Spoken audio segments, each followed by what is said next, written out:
So hi, Nicole. So hi, Ingrid. We survived. This is what's happening. We survived. We survived. Barely survived. What movie did we just watch, Nicole? Oh god, we just watched Barbie, Fairytopia. I don't think it can even be classed as watching it. We just We suffered through it. experienced it. Yeah. We ascended outside of our bodies and watched ourselves from another plane of existence. We ascended on Hugh's body. Oh god.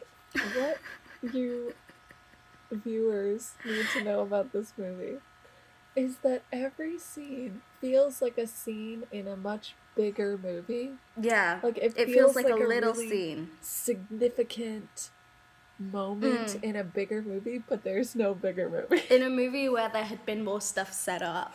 Yeah, exactly. Where we cared about the characters or their relationships or anything. Yeah. The movies we've been watching have been slowly, getting a bit better every time. This one, was a down step. Yeah, but, it was still, It was not this bad. It was not, going back in time to 1982. We just watched Princess and the Pauper. And that was quite... It was decent. It was not, great, but it was decent. This was just... Oh, my God. Let me put it this way. I take back everything I said about the Nutcracker.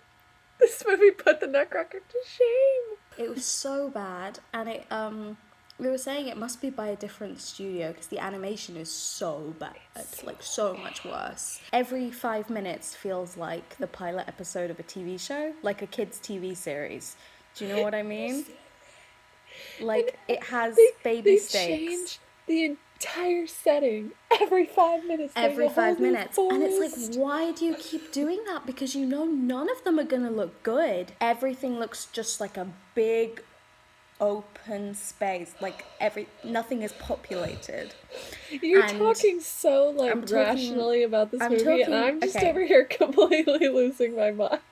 To talk about any one thing in this movie, you have to explain so much, backtrack on all the other things. So but they don't explain it in the movie. No. Troll children. There are so many random little things that come up. And it feels like they're setting them up as ooh, this is that fun sidekick. But I mean, the only one that actually gets sidekick status is Bibble, and he's the worst thing in the world. Think about how annoyed you feel when, Olaf from Frozen is in merchandise. Not in the movie, because he's less annoying in the movie, but, when you see him in a commercial or something, and you're just yeah, in some car commercial or something. Multiply that by 7 billion. Lilliput. I did at one point say that he needs to be taken out back and shot. We kept saying to kill it with fire. Just kill him because he's the worst God, thing. I hate it. Tell us about Hugh. So Hugh is... he's inexplicable. He's amazing. So Hugh appears. Hugh is this freaking homunculus with a baby head. Picture the ladybug from Bug's Life, but blue and with a tuft of blonde hair. With a tuft of blonde hair, and he's got big eyelashes. Pink eyes. I assumed that he would just be a butterfly, you know? Because when he came up, you just saw his giant wings, but no, it's a dude with a weird butterfly head. He looks like a mascot. That's what he looks like. Like a football mascot. His head is giant. He has a little flight suit jacket, which is quite cute. And it has... Well, because it's got a pilot sort of thing, but that doesn't make any sense. No. None of it makes any sense. He's very entertaining, the voice actor. Yeah. But it has no place in this movie. He's acting as if it is a real movie where he's doing real acting. One of the 500 things they try to do in this movie is Barbie goes to see the mermaids. Oh, and there's a boy mermaid who gives her some seaweed to eat so she can breathe underwater. Yeah. And they're just swimming underwater. and waving to the other mermaids and swimming past nothing. And there's nothing, and there's no reason for this. Really long moment where they like gaze into each other's eyes for They like just look 30 at each seconds. other for legit 30 seconds. Like, I'm not exaggerating. It was like it was 30 seconds. Uncomfortable. And then he's not a character anymore, and he's just gone. He's just gone. He's just out of the movie. Many characters in this movie. Like, I feel like this is the whole thing. For like basically 5 seconds, and then they're just gone. It isn't made the same way as any of the other movies have been. No. And it feels to me like it must have been pitched as like a TV show. And like every episode she went and found a thing. And like she had an episode in The Mermaids and an episode in blah blah blah. Yeah, exactly. And then they were like, okay, well, I guess we'll have to cut out all of the meaningful interactions she has with any of them, but we're gonna keep all of them in it. And we're gonna just go. It's so just like where they would like share this moment, but you're like, this is not earned. We don't care. No, there was one moment where I kind of cared, and that was when Hugh was losing his ability to fly. Oh yeah. Because he was like, I can keep going, and it was like, Guy, you are putting way too much into this. Can I talk about my favorite scene in this movie?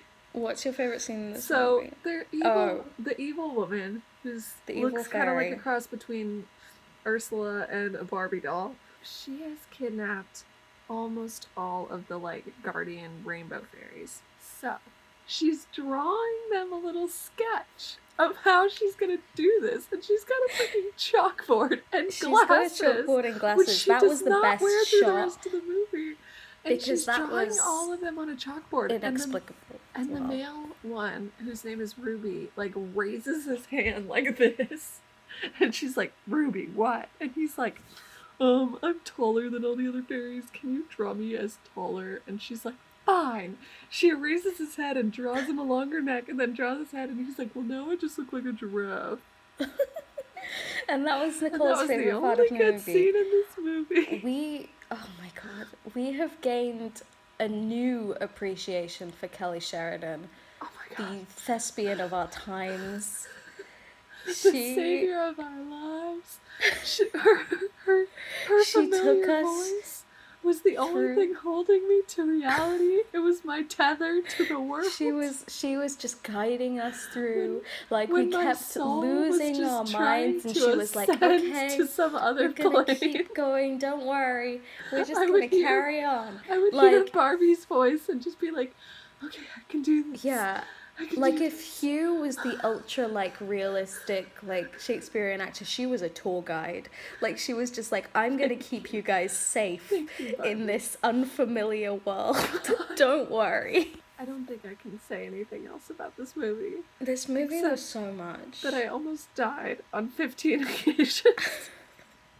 What was the moral of this movie? Because we always do that, but Well, it's unclear. Okay, I need to say one more thing, and it's that it pissed me off that Laverna's spells did not rhyme. They sounded like they were supposed to. She'd be like, call upon the connection I have with my twin and bring her here.